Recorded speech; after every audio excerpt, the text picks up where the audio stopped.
আপা আপনি তো বলছিলেন মহির বয়স এখন 9+, তাই না? জি মহি স্কুলে যাচ্ছে, জি। সেখানে সে কি করছে?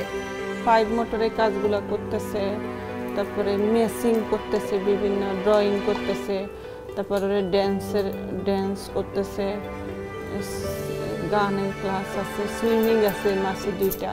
মহি যেহেতু কথা বলতে পারে না, নন ভার্বাল, তার চাহিদাগুলো সে কিভাবে বোঝায়? যে হাত ধরে নিয়ে যায়, হাত ধরে নিয়ে যে জিনিসটা চাবে, কোনো কিছু খুলতে পারতেছে না, জিনিসটা আয়না আমার কাছে দেয় যে খুলে দাও, খাবে। দীপ্ত যেমন ছবি আঁকে, মহিও কি ছবি আঁকে?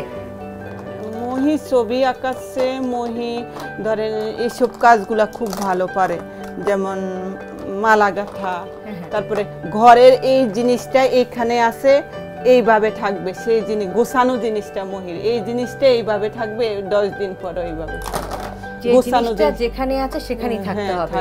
যদি সরিয়ে ফেলেন বা সরে যায় তখন কিরকম করে মহি, কিভাবে তার সেই অপছন্দটা প্রকাশ করে? যে আমার পাটা এখন আছে এরকম থাকার কথা না, আমি যদি এরকম করি সে সেটা পছন্দ করে, সে আইসা অনেক দূরে থাকলে আসি এইভাবে ঠিক করে। মহির আর কি সীমাবদ্ধতা আছে?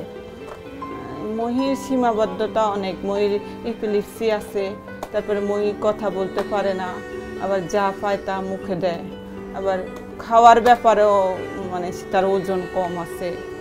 এটা কি মহি, এগুলো কি? বাহ, তাহলে এরপরে কোনটা কোথায় রাখবো আমরা? দেখি তো ম্যাচিংটা কিরকম করতে পারে মহি। চমৎকার, very good, very good, well done. High five. বাহ, কি সুন্দর যে শেপসগুলো কোথায় কোথায় যাবে, প্রত্যেকটা শেপকে তাদের নির্দিষ্ট জায়গায় রেখে দিতে পারলো। ওরা ওদের দৈনন্দিন কাজগুলো করতে পারে মহি আর দীপ্ত? দীপ্ত মোটামুটি সবই পারে আলহামদুলিল্লাহ, একদম সব। কিন্তু মহি প্যান্ট পরতে পারে, জামা পরতে পারে, জুতা পরতে পারে, মাঝে মাঝে ইচ্ছে হলে বিরিয়ানি টিরানি হলে খাইতে পারে, আর ভাতটা তেমন খাইতে পারে না। ওরা নিজেদের খাবার নিজে খেতে পারে? দীপ্ত পারে, ও পারে না। দীপ্তর যখন এরকম অবস্থা ছিল তখন কি কখনো মনে হয়েছিল যে দ্বিতীয় যে সন্তানটা আসছে সে দীপ্তর মতো হবে কিনা? না, এটা কখনো ভাবিনি। আপনি যখন জানলেন তখন কি মনে হয়েছিল? আমার অনেক কষ্ট হয়েছে, আমাকে নিজের কাছে নিজেকে অপরাধী মনে হয়। কিন্তু আপা আমার জানেন, আমি আমার জীবনে মনে হয় তেমন কোনো অপরাধ করিনি। মেয়েটা যখন ছিল তখন এই 3 ভাই বোনের মধ্যে সম্পর্কটা কেমন ছিল? মেয়েটা ওকে বড় করছে তো, ওকে আমি যে আপনাদের RTV, শিশু একাডেমি, বিভিন্ন জায়গায় শিশু একাডেমিতে ভর্তিতে দেখা যায় যে সপ্তাহ ছবি আঁকা থাকে বিভিন্ন জায়গায়, সারা ঢাকা শহরে দৌড়াইছি। ওকেও বড় করছে। ও যে অটিজম সেটা ওর মেনে নিতে অনেক কষ্ট হয়েছে। ও বলে না আমার ভাই ভালো। আমি আল্লাহর কাছে বলতে, আল্লাহ তুমি আমাকে একটা মেয়ে দিও।